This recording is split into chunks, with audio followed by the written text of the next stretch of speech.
Welcome to the Startup Funding Espresso. I'm Hall T. Martin, where we talk about how to raise funding and invest in startups and the time it takes to drink an espresso.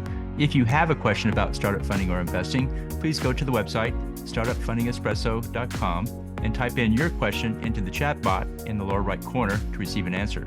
I hope you enjoy this episode.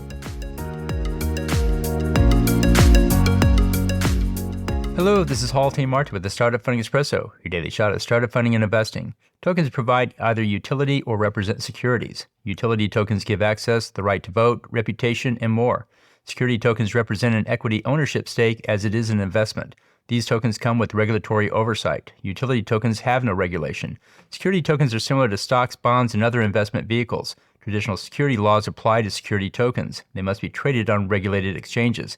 Gains and losses must be reported and taxes paid.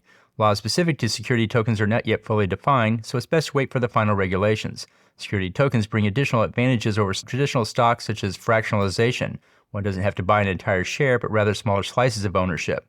One can automate the investment process using security tokens. Security tokens provide greater liquidity to assets by representing the asset online.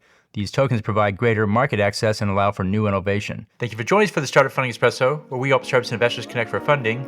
Let's go start listening to today. Hall T. Martin is the director of Investor Connect, which is a 501c3 nonprofit dedicated to the education of investors for early stage funding. All opinions expressed by Hall and podcast guests are solely their own opinions and do not reflect the opinion of Investor Connect. This podcast is for informational purposes only and should not be relied upon as a basis for investment decisions.